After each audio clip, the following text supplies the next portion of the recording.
Welcome to Meet the Press Now. I'm Kristen Welker. We begin with breaking news as President Trump and his team are now setting the stage for complex negotiations with Russia and Ukraine to end the war nearly 3 years after Russia's unprovoked invasion. President Trump today spoke to both Russian leader Vladimir Putin and Ukrainian President Volodymyr Zelenskyy in separate phone calls. In a readout of his call with Putin, the president said they spoke about several subjects, including agreeing to begin those negotiations on ending the Ukraine war. He also said he and Putin extended invitations to each other to visit one another's countries. According to reporters in the Oval Office right now, President Trump said a meeting with Putin would probably happen in Saudi Arabia.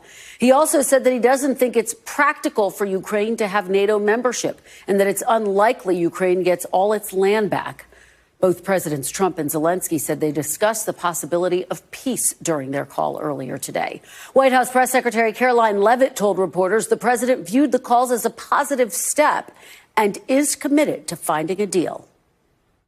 I myself just spoke to the president about these calls, and he told me to tell all of you they were very good calls, they were very positive, and the administration is wholeheartedly committed to a peace deal to end once and for all the Russia-Ukraine war.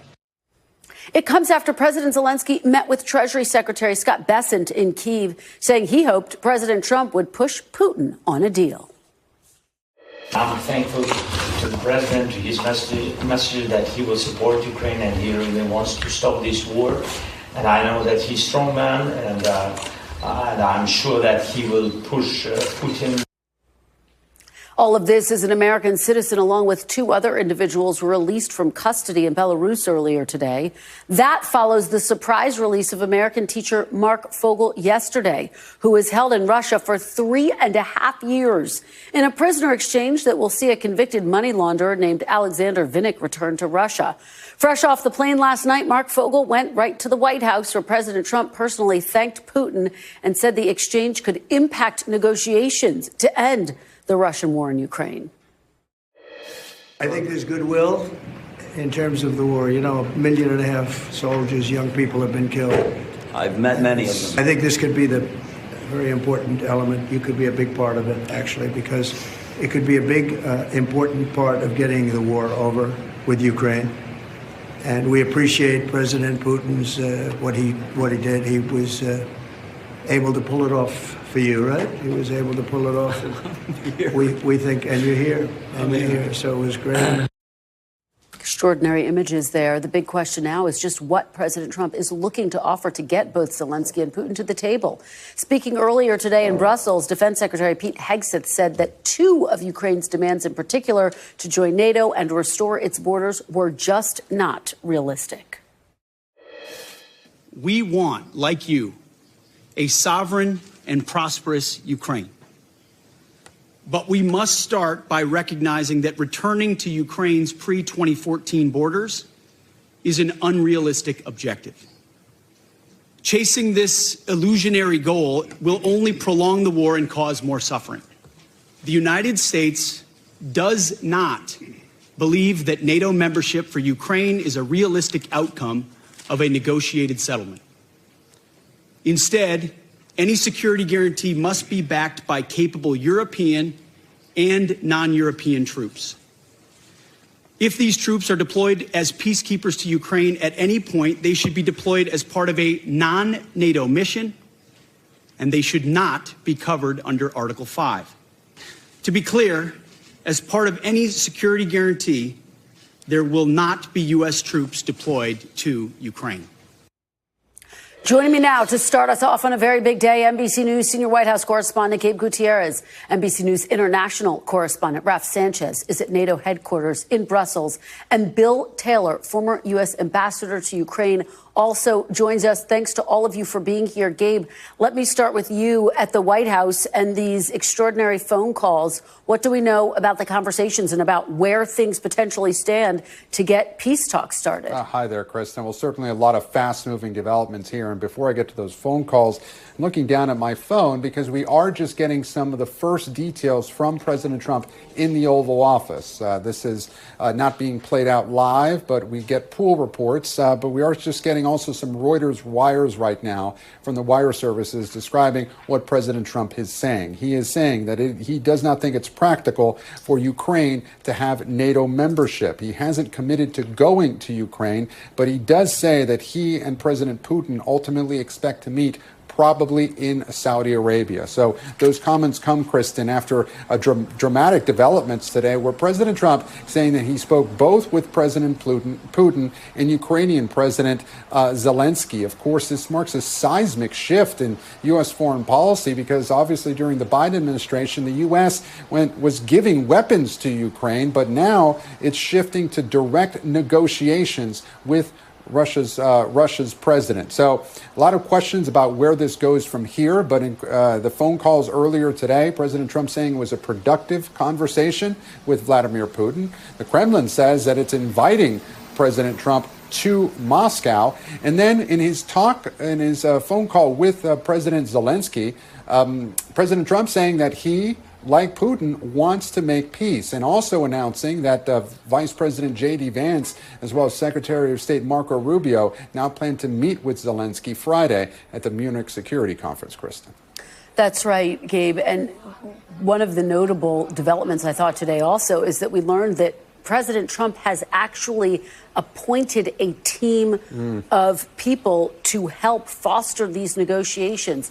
What do we know about that team? Yeah, top U.S. officials are now heavily involved in this. And we're also learning that the Saudi Crown Prince, also MBS, also will be involved in these negotiations and has been key to the negotiations thus far. But we also heard that Trump's envoy to the Middle East, Steve Witkoff, playing a critical role here. Of course, he went yesterday to Russia on his private plane to bring back American school teacher Mark Fogel. And there has been a flurry of prisoner releases now. As you mentioned, just learning that 3 detainees have been released by Russia's close ally Belarus today, including an unnamed U.S. citizen. But that dramatic homecoming last night with Mark Fogel returning to the U.S., the private plane with Steve Witkoff and other U.S. officials, we understand, was just in Russia for less than 11 hours, but secretly whisking Mark Fogel after 3.5 years of being wrongfully detained, according to the U.S., bringing him back to the U.S. and back to his 95-year-old mother, who had appealed directly to then-candidate Trump just before his fateful rally last summer in Butler, Pennsylvania, Kristen. Yeah, just remarkable to think about the strength of his mother in all of this. Gabe, thank you so much for that. Ref Sanchez, let me turn to you. You're covering Pete Hegseth at that defense conference in Brussels, and he did make some extremely notable comments about what he thought could potentially be on the table and off the table in these talks. What were the key takeaways for you? Yeah, Kristen. So he announced that going forward, the United States is prioritizing the Indo-Pacific, China, securing its own borders, deprioritizing security in Europe. And he very bluntly told the European allies at this meeting at NATO headquarters here in Brussels that from now on, it is going to be up to the Europeans to provide the bulk of military support for Ukraine. He said this sitting just a couple of seats away from Ukraine's own defense minister, bluntly telling him that his country needs to abandon the goal of recovering all the territory that it has lost to Vladimir Putin's Russia since 2014. That includes Crimea. That is a major shift away from the Biden administration's position. They consistently said, Kristen, as you'll remember, that it was up to Ukraine to set its own military objectives. And the goal of the United States and NATO was to put Ukraine in as strong a position as possible going into these negotiations. That was not the language that Pete Hegseth used today. He went further, saying that NATO membership was not on the table for Ukraine as part of this peace deal. And he said American forces would not take part in any peacekeeping mission as part of an agreement to end the conflict. Chris. So, Raf, so far, what reaction are you hearing, are you learning about from the United States allies in the region? You know, it's been very interesting here at NATO, Kristen. If the NATO allies are frustrated, if they are exasperated, they are keeping it quiet, and they are very much trying to keep the Trump administration inside of the tent and to do everything they can to signal that they are accommodating. So one of Trump's big demands is that the NATO allies up their defense spending from 2% of GDP to 5% of GDP. That is a very big jump, especially for a lot of these European countries that have big welfare systems. But you heard the Secretary General of NATO, you heard the British Defense Secretary, who was chairing this Ukraine meeting, all saying, we hear what the Trump administration is calling for, and we will act. Europe will spend more money on defense. It will boost its own defense industrial base. And they are really, really trying to show the Trump administration that they are trying to meet them at least halfway. Whether we get to a point that this just becomes zero sum, the Europeans are simply unable to meet that 5% spending demand, we will see. But for now, they are trying to sound accommodating. Kristen. Well, certainly significant, particularly as we anticipate these potential talks between President Zelenskyy and President Putin. Raf Sanchez, thank you so much. Let's turn now to Ambassador Bill Taylor. Ambassador Taylor, wow, just extraordinary developments over the past 24 hours. Put all of this into context for us. You have the prisoner swap, the release of Mark Vogel. Now you have President Trump having had conversations with both President Putin and President Zelenskyy. What do you make of where this crisis stands right now?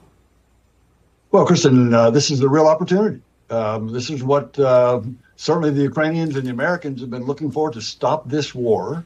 The question is, can President Trump or the Americans or NATO more broadly bring pressure on President Putin to come to some kind of an agreement? President Putin started this war, and as several people have said, including this administration, he can stop it when he wants. It's a good move that there's conversations between President Trump and President Putin and President Trump and President Zelenskyy. That's what needs to happen. President Zelenskyy needs to be involved. Obviously, President Putin needs to be involved. And President Trump is bringing them together to make this possible to end this war. What do you make, though, when you hear Defense Secretary Hegseth say NATO membership is off the table for Ukraine and they will have to concede some territory? Is that not just a win for Vladimir Putin, basically rewarding him for illegally invading sovereign territory of Ukraine? No one wants to reward Putin for illegally invading a sovereign nation. You can listen very carefully, though, to what the defense secretary said. He said that NATO membership would not be part of this discussion, these negotiations. Of course not. Of course, we're not going to negotiate Ukraine's membership in NATO with the Russians. That will never happen. So the secretary is exactly right. That's not part of this negotiation. That will be separate. That will be a decision for the Ukrainians and NATO. On the question about the rest of the issues, that whether or not there will be a peacekeeping force, and let's be clear, it's not just peacekeeping force with blue helmets, Kristen. We're talking about a deterrent force, a force that can deter another invasion by Russia. So it's a deterrent force, and that will be apparently comprised of European nations' forces, not U.S. forces on the ground. He was very clear about that. There could be other ways to support this European force, but that is the kind of thing. The last thing on the business about not taking back all of the 1991 borders by force, this is also what President Zelenskyy has already said. He has said he's willing to stop the hot portion of this war and not try militarily to take back all the territory to 1991 borders.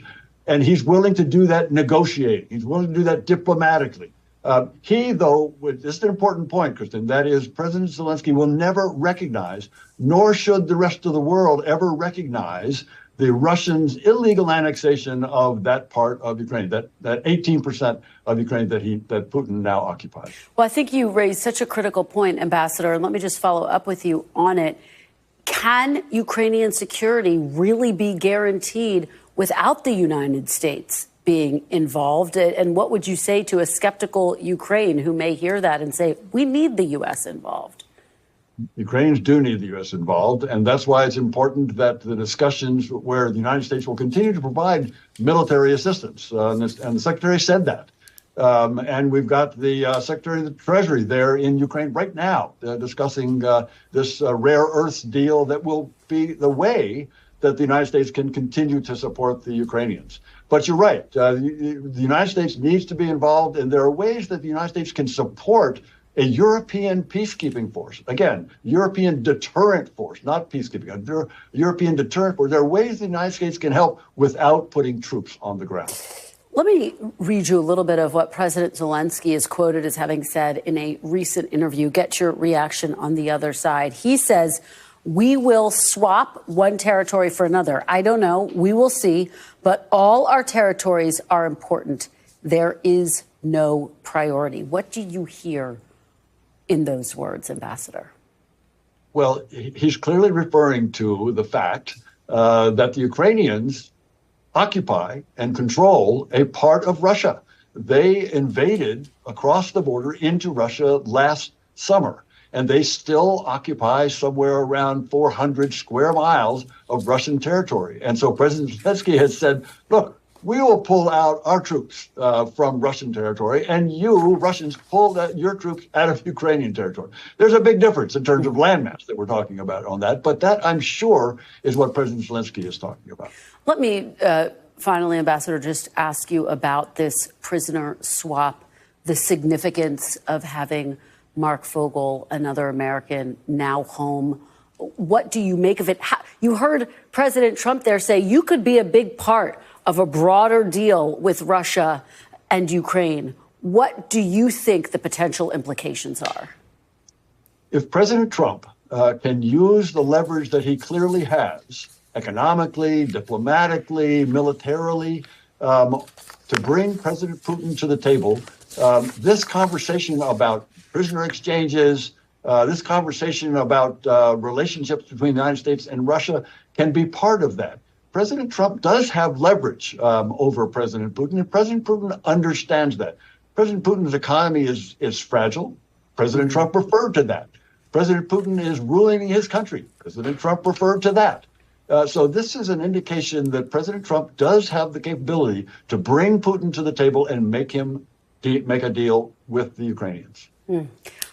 Former U.S. Ambassador to Ukraine, Bill Taylor, you always give us such critical information and insight. We really appreciate it. Thanks so much for being here.